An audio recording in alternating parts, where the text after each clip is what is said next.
The Adventures of Sherlock Holmes. By Arthur Conan Doyle. Chapter 3. A Case of Identity. "My dear fellow," said Sherlock Holmes as we sat on either side of the fire in his lodgings at Baker Street, "life is infinitely stranger than anything which the mind of man could invent. We would not dare to conceive the things which are really mere commonplaces of existence. If we could fly out of that window hand in hand, hover over this great city, gently remove the roofs, and peep in at the queer things which are going on, the strange coincidences, the plannings, the cross-purposes, the wonderful chains of events, working through generations, and leading to the most outre results, it would make all fiction with its conventionalities and foreseen conclusions most stale and unprofitable." "And yet I am not convinced of it," I answered. "The cases which come to light in the papers are, as a rule, bald enough, and vulgar enough.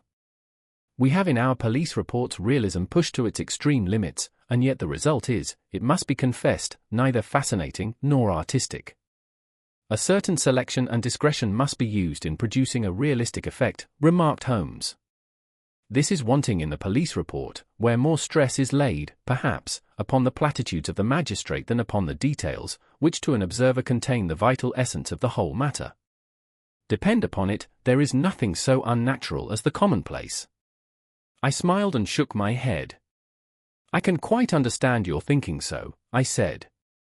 "Of course, in your position of unofficial advisor and helper to everybody who is absolutely puzzled, throughout 3 continents, you are brought in contact with all that is strange and bizarre.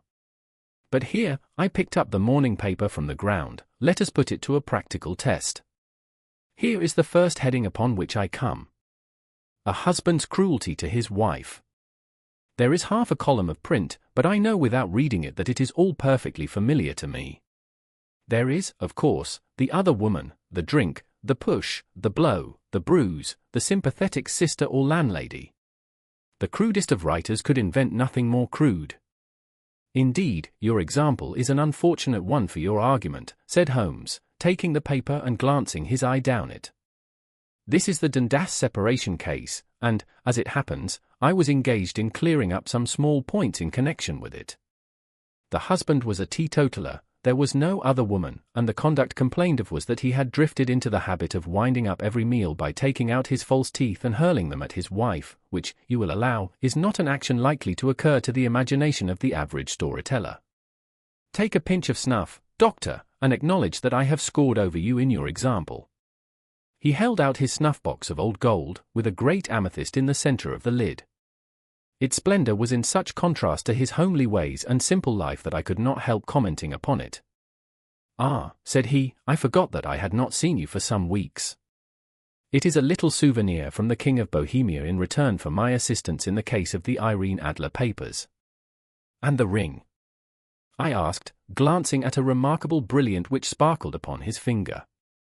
"It was from the reigning family of Holland, though the matter in which I served them was of such delicacy that I cannot confide it even to you, who have been good enough to chronicle 1 or 2 of my little problems." "And have you any on hand just now?"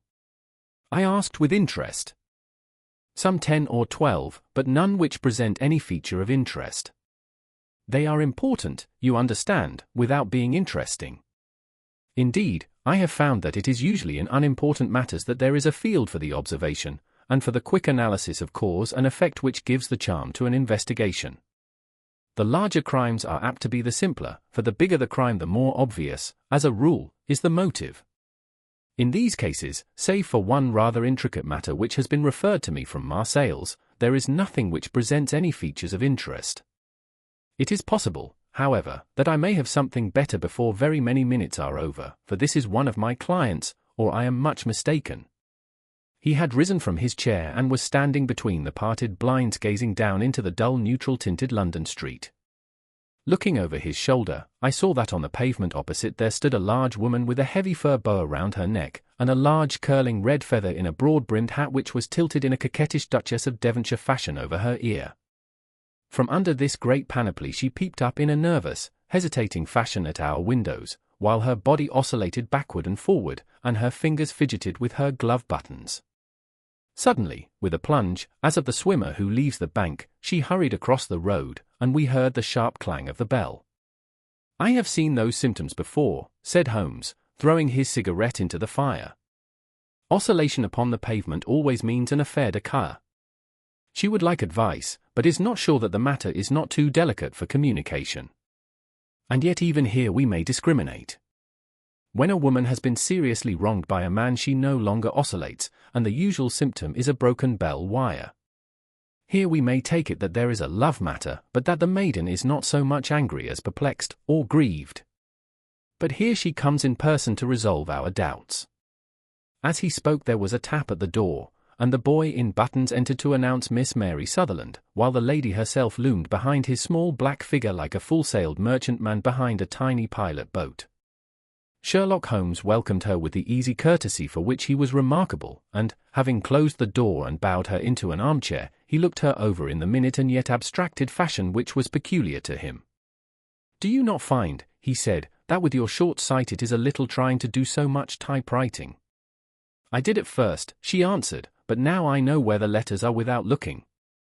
Then, suddenly realizing the full purport of his words, she gave a violent start and looked up, with fear and astonishment upon her broad, good-humored face. "You've heard about me, Mr. Holmes," she cried, "else how could you know all that?" "Never mind," said Holmes, laughing, "it is my business to know things. Perhaps I have trained myself to see what others overlook. If not, why should you come to consult me?" "I came to you, sir, because I heard of you from Mrs. Etheridge, whose husband you found so easy when the police and everyone had given him up for dead. Oh, Mr. Holmes, I wish you would do as much for me. I'm not rich, but still I have 100 a year in my own right, besides the little that I make by the machine, and I would give it all to know what has become of Mr. Hosmer Angel." "Why did you come away to consult me in such a hurry?" asked Sherlock Holmes, with his fingertips together and his eyes to the ceiling. Again a startled look came over the somewhat vacuous face of Miss Mary Sutherland. "Yes, I did bang out of the house," she said, "for it made me angry to see the easy way in which Mr. Windibank, that is, my father, took it all. He would not go to the police, and he would not go to you, and so at last, as he would do nothing and kept on saying that there was no harm done, it made me mad, and I just on with my things and came right away to you." "Your father," said Holmes, "your stepfather, surely, since the name is different." "Yes, my stepfather. I call him father, though it sounds funny, too, for he is only 5 years and 2 months older than myself." "And your mother is alive?" "Oh, yes, mother is alive and well. I wasn't best pleased, Mr. Holmes, when she married again so soon after father's death, and a man who was nearly 15 years younger than herself. Father was a plumber in the Tottenham Court Road, and he left a tidy business behind him, which mother carried on with Mr. Hardy, the foreman, but when Mr. Windibank came he made her sell the business, for he was very superior, being a traveller in wines. They got £4,700 for the goodwill and interest, which wasn't near as much as father could have got if he had been alive." I had expected to see Sherlock Holmes impatient under this rambling and inconsequential narrative, but, on the contrary, he had listened with the greatest concentration of attention.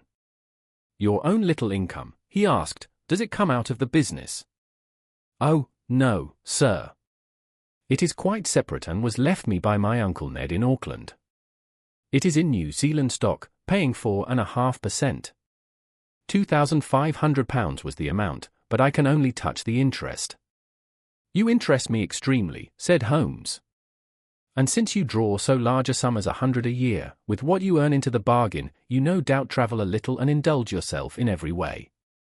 I believe that a single lady can get on very nicely upon an income of about £60. I could do with much less than that, Mr. Holmes, but you understand that as long as I live at home I don't wish to be a burden to them, and so they have the use of the money just while I am staying with them. Of course, that is only just for the time.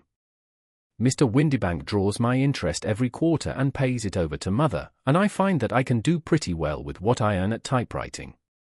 It brings me 2d. a sheet, and I can often do from 15 to 20 sheets in a day." "You have made your position very clear to me," said Holmes. "This is my friend, Dr. Watson, before whom you can speak as freely as before myself. Kindly tell us now all about your connection with Mr. Hosmer Angel." A flush stole over Miss Sutherland's face, and she picked nervously at the fringe of her jacket. "I met him first at the gasfitter's ball," she said. They used to send father tickets when he was alive, and then afterwards they remembered us and sent them to mother. Mr. Windibank did not wish us to go. He never did wish us to go anywhere. He would get quite mad if I wanted so much as to join a Sunday school treat. But this time I was set on going, and I would go, for what right had he to prevent? He said the folk were not fit for us to know, when all father's friends were to be there. And he said that I had nothing fit to wear, when I had my purple plush that I had never so much as taken out of the drawer. At last, when nothing else would do, he went off to France upon the business of the firm, but we went, mother and I, with Mr. Hardy, who used to be our foreman, and it was there I met Mr. Hosmer Angel. I suppose, said Holmes, that when Mr. Windibank came back from France he was very annoyed at your having gone to the ball. Oh, well, he was very good about it. He laughed, I remember, and shrugged his shoulders, and said there was no use denying anything to a woman, for she would have her way. I see.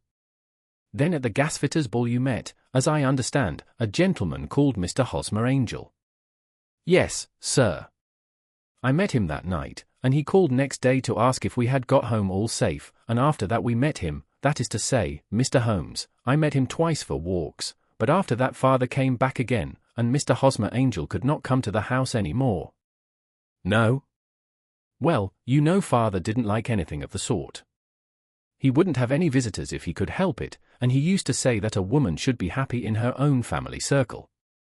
But then, as I used to say to mother, a woman wants her own circle to begin with, and I had not got mine yet. But how about Mr. Hosmer Angel? Did he make no attempt to see you? Well, father was going off to France again in a week, and Hosmer wrote and said that it would be safer and better not to see each other until he had gone. We could write in the meantime, and he used to write every day. I took the letters in the morning, so there was no need for father to know. Were you engaged to the gentleman at this time? Oh, yes, Mr. Holmes. We were engaged after the first walk that we took. Hosmer, Mr. Angel, was a cashier in an office in Leadenhall Street, Anne. What office? That's the worst of it, Mr. Holmes, I don't know. Where did he live, then? He slept on the premises. And you don't know his address? No, except that it was Leadenhall Street. Where did you address your letters, then? To the Leadenhall Street post office, to be left till called for. He said that if they were sent to the office he would be chaffed by all the other clerks about having letters from a lady, so I offered to typewrite them, like he did his, but he wouldn't have that, for he said that when I wrote them they seemed to come from me, but when they were typewritten he always felt that the machine had come between us. That will just show you how fond he was of me, Mr. Holmes, and the little things that he would think of. It was most suggestive, said Holmes.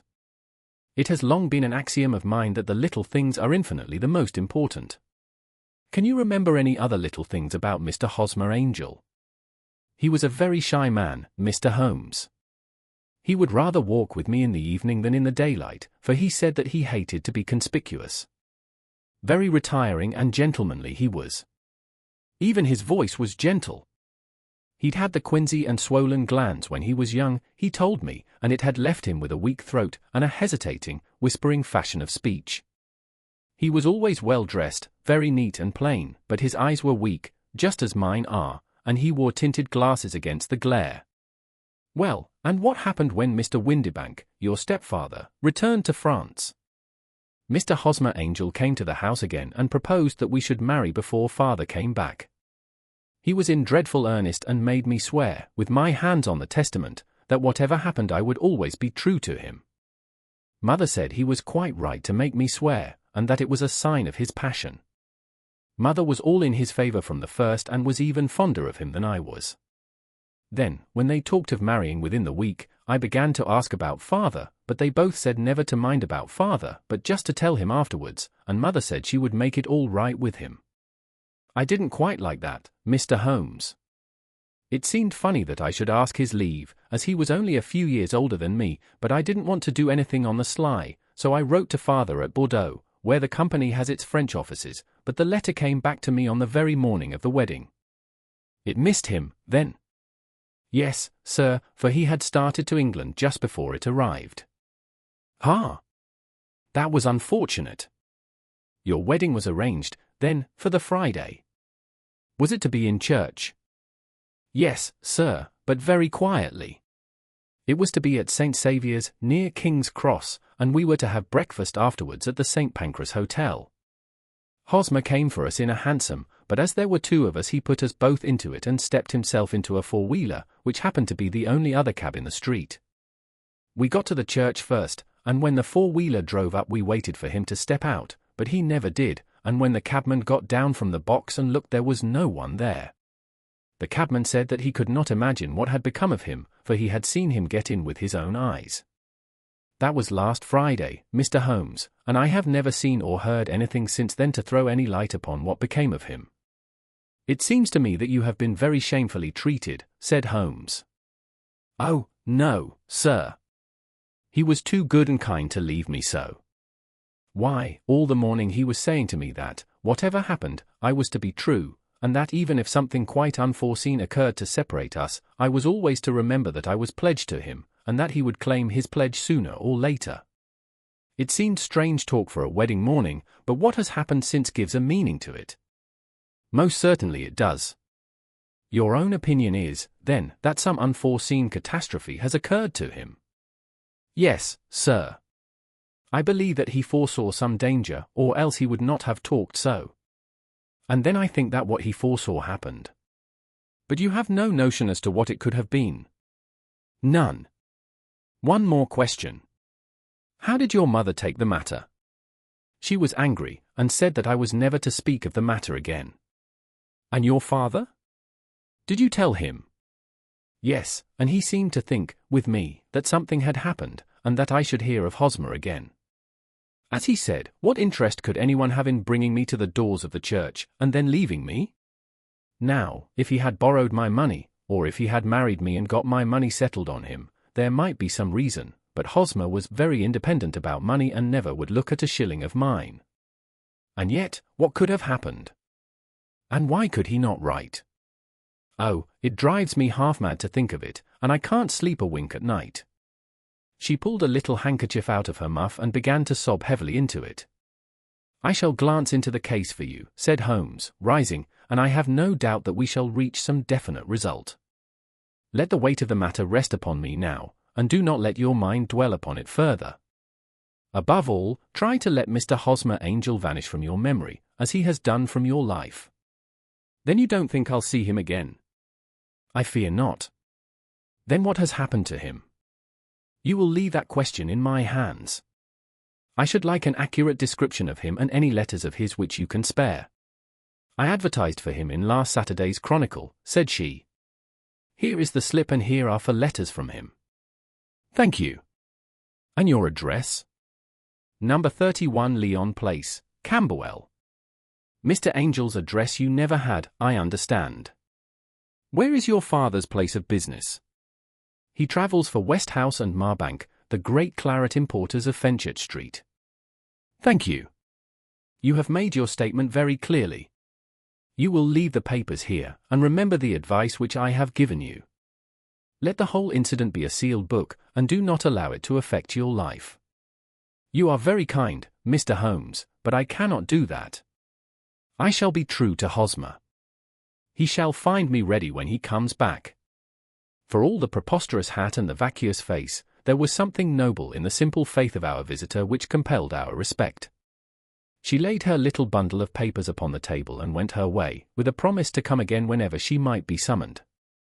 Sherlock Holmes sat silent for a few minutes with his fingertips still pressed together, his legs stretched out in front of him, and his gaze directed upward to the ceiling.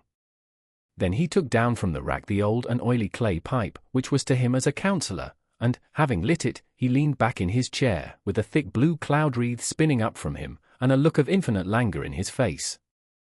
Quite an interesting study, that maiden, he observed.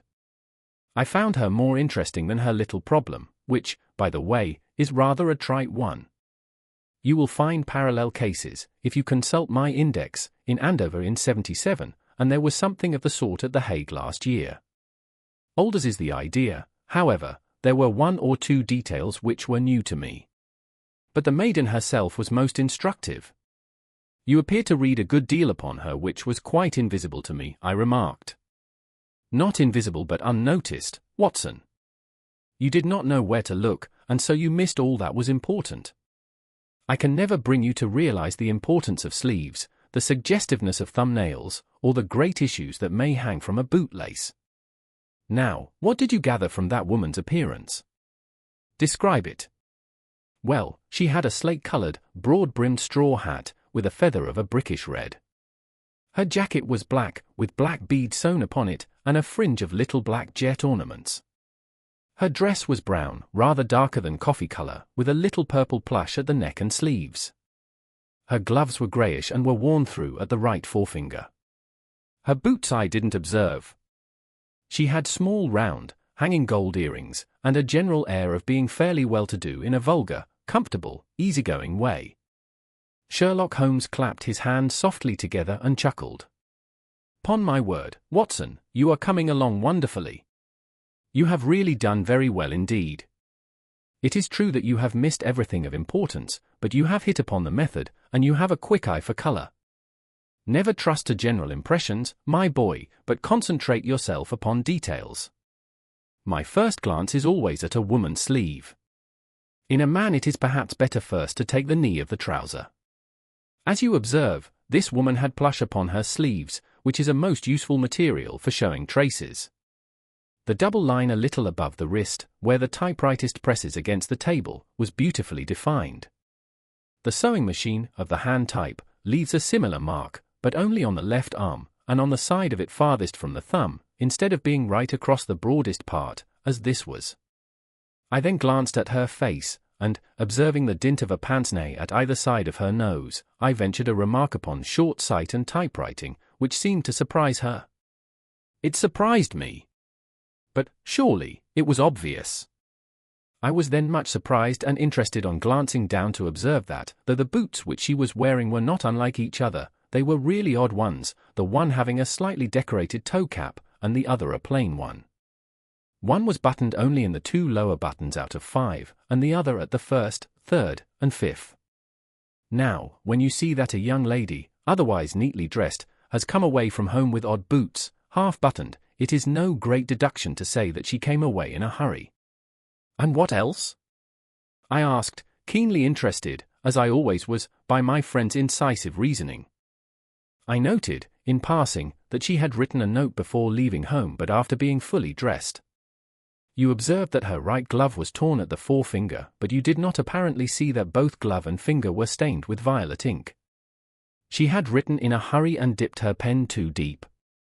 It must have been this morning, or the mark would not remain clear upon the finger. All this is amusing, though rather elementary, but I must go back to business, Watson. Would you mind reading me the advertised description of Mr. Hosmer Angel? I held the little printed slip to the light. Missing, it said, on the morning of the 14th, a gentleman named Hosmer Angel. About 5 feet 7 in height, strongly built, sallow complexion, black hair, a little bald in the center, bushy, black side whiskers and moustache, tinted glasses, slight infirmity of speech. Was dressed, when last seen, in black frock coat faced with silk, black waistcoat, gold Albert chain, and grey Harris tweed trousers, with brown gaiters over elastic-sided boots. Known to have been employed in an office in Leadenhall Street. Anybody bringing, and see. That will do, said Holmes. As to the letters, he continued, glancing over them, they are very commonplace.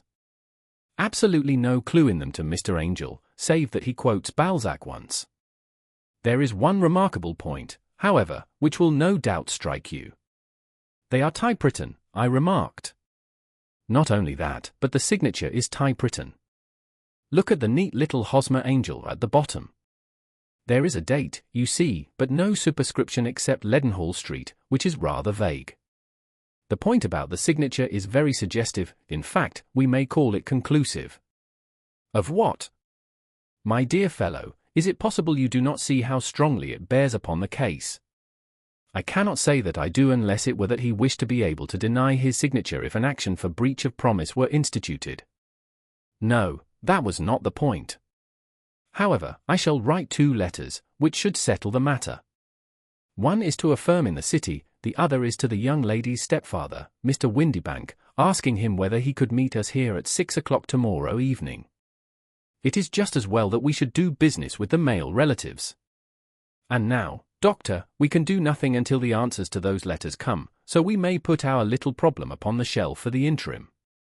I had had so many reasons to believe in my friend's subtle powers of reasoning and extraordinary energy in action that I felt that he must have some solid grounds for the assured and easy demeanor with which he treated the singular mystery which he had been called upon to fathom. Once only had I known him to fail, in the case of the King of Bohemia and of the Irene Adler photograph, but when I looked back to the weird business of the sign of 4, and the extraordinary circumstances connected with the study in scarlet, I felt that it would be a strange tangle indeed which he could not unravel. I left him then, still puffing at his black clay pipe, with the conviction that when I came again on the next evening I would find that he held in his hands all the clues which would lead up to the identity of the disappearing bridegroom of Miss Mary Sutherland. A professional case of great gravity was engaging my own attention at the time, and the whole of next day I was busy at the bedside of the sufferer. It was not until close upon 6 o'clock that I found myself free and was able to spring into a hansom and drive to Baker Street, half afraid that I might be too late to assist at the denouement of the little mystery. I found Sherlock Holmes alone, however, half asleep, with his long, thin form curled up in the recesses of his armchair. A formidable array of bottles and test tubes, with the pungent cleanly smell of hydrochloric acid, told me that he had spent his day in the chemical work which was so dear to him. "Well, have you solved it?" I asked as I entered. "Yes." It was the bisulfate of baryta. "No, no, the mystery!" I cried. "Oh, that!" I thought of the salt that I have been working upon.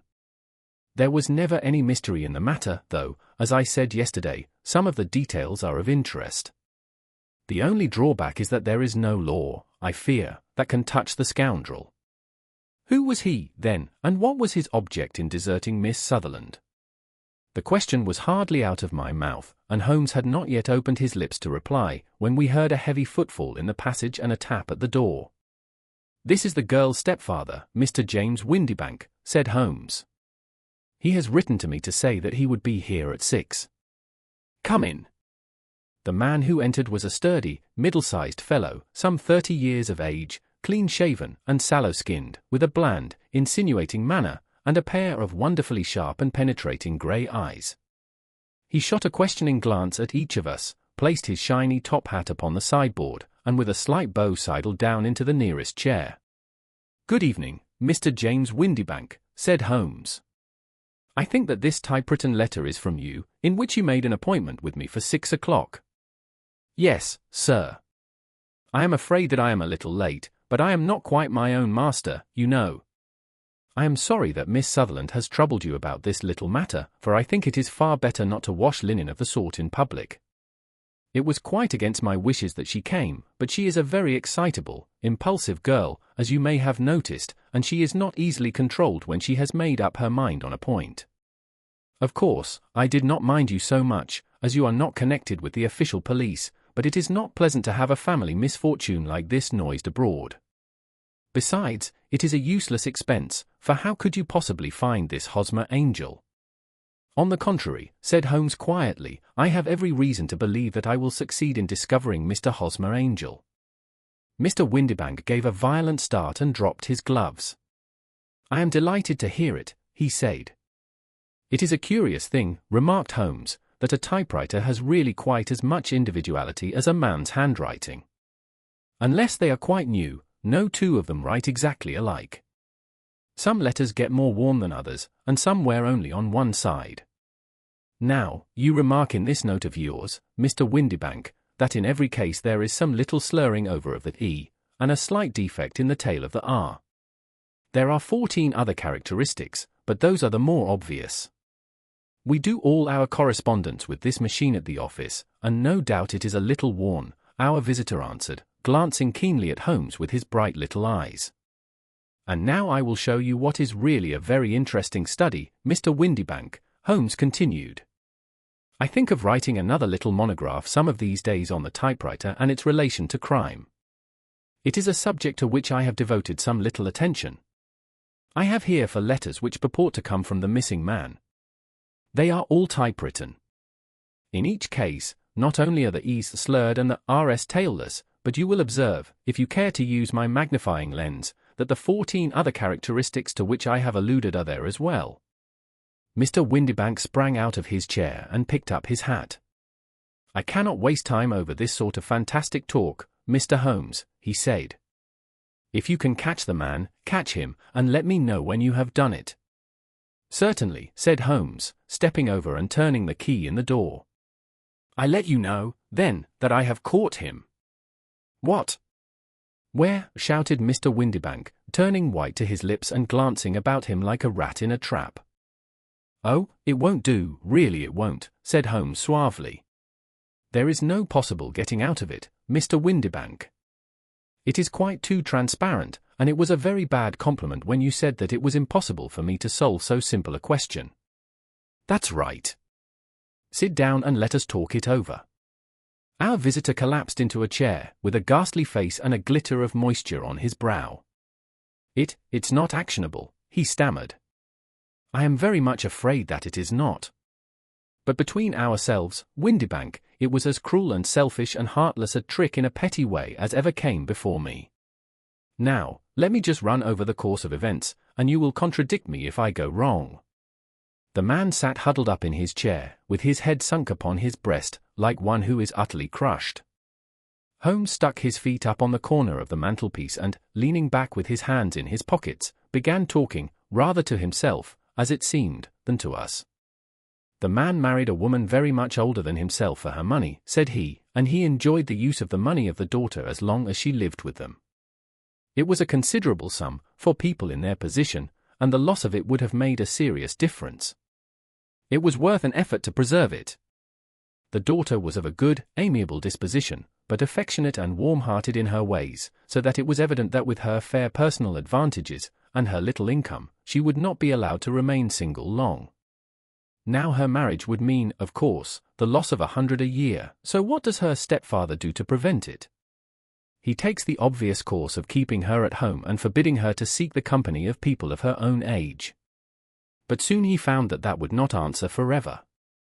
She became restive, insisted upon her rights, and finally announced her positive intention of going to a certain ball. What does her clever stepfather do then? He conceives an idea more creditable to his head than to his heart. With the connivance and assistance of his wife he disguised himself, covered those keen eyes with tinted glasses, masked the face with a moustache and a pair of bushy whiskers, sunk that clear voice into an insinuating whisper, and doubly secure on account of the girl's short sight, he appears as Mr. Hosmer Angel, and keeps off other lovers by making love himself. It was only a joke at first, groaned our visitor. We never thought that she would have been so carried away. Very likely not. However that may be, the young lady was very decidedly carried away, and, having quite made up her mind that her stepfather was in France, the suspicion of treachery never for an instant entered her mind. She was flattered by the gentleman's attentions, and the effect was increased by the loudly expressed admiration of her mother. Then Mr. Angel began to call, for it was obvious that the matter should be pushed as far as it would go if a real effect were to be produced. There were meetings, and an engagement, which would finally secure the girl's affections from turning towards anyone else. But the deception could not be kept up forever. These pretended journeys to France were rather cumbrous. The thing to do was clearly to bring the business to an end in such a dramatic manner that it would leave a permanent impression upon the young lady's mind and prevent her from looking upon any other suitor for some time to come. Hence those vows of fidelity exacted upon a testament, and hence also the allusions to a possibility of something happening on the very morning of the wedding. James Windibank wished Miss Sutherland to be so bound to Hosmer Angel, and so uncertain as to his fate, that for 10 years to come, at any rate, she would not listen to another man. As far as the church door he brought her, and then, as he could go no farther, he conveniently vanished away by the old trick of stepping in at one door of a four-wheeler and out at the other. I think that was the chain of events, Mr. Windibank. Our visitor had recovered something of his assurance while Holmes had been talking, and he rose from his chair now with a cold sneer upon his pale face. It may be so, or it may not, Mr. Holmes, said he, but if you are so very sharp you ought to be sharp enough to know that it is you who are breaking the law now, and not me. I have done nothing actionable from the first, but as long as you keep that door locked you lay yourself open to an action for assault and illegal constraint. The law cannot, as you say, touch you, said Holmes, unlocking and throwing open the door, yet there never was a man who deserved punishment more. If the young lady has a brother or a friend, he ought to lay a whip across your shoulders. By Jove, he continued, flushing up at the sight of the bitter sneer upon the man's face, it is not part of my duties to my client, but here's a hunting crop handy, and I think I shall just treat myself to. He took 2 swift steps to the whip, but before he could grasp it there was a wild clatter of steps upon the stairs, the heavy hall door banged, and from the window we could see Mr. James Windibank running at the top of his speed down the road. There's a cold-blooded scoundrel, said Holmes, laughing, as he threw himself down into his chair once more. That fellow will rise from crime to crime until he does something very bad, and ends on a gallows. The case has, in some respects, been not entirely devoid of interest. I cannot now entirely see all the steps of your reasoning, I remarked. Well, of course it was obvious from the first that this Mr. Hosmer Angel must have some strong object for his curious conduct, and it was equally clear that the only man who really profited by the incident, as far as we could see, was the stepfather. Then the fact that the 2 men were never together, but that the one always appeared when the other was away, was suggestive. So were the tinted spectacles and the curious voice, which both hinted at a disguise, as did the bushy whiskers. My suspicions were all confirmed by his peculiar action in typewriting his signature, which, of course, inferred that his handwriting was so familiar to her that she would recognize even the smallest sample of it. You see, all these isolated facts, together with many minor ones, all pointed in the same direction. And how did you verify them? Having once spotted my man, it was easy to get corroboration. I knew the firm for which this man worked. Having taken the printed description, I eliminated everything from it which could be the result of a disguise, the whiskers, the glasses, the voice, and I sent it to the firm, with a request that they would inform me whether it answered to the description of any of their travelers. I had already noticed the peculiarities of the typewriter, and I wrote to the man himself at his business address asking him if he would come here. As I expected, his reply was typewritten and revealed the same trivial but characteristic defects. The same post brought me a letter from Westhouse and Marbank, of Fenchurch Street, to say that the description tallied in every respect with that of their employee, James Windibank. Voila tout! And Miss Sutherland. If I tell her she will not believe me. You may remember the old Persian saying, there is danger for him who taketh the tiger cub, and danger also for whoso snatches a delusion from a woman. There is as much sense in Hafiz as in Horace, and as much knowledge of the world.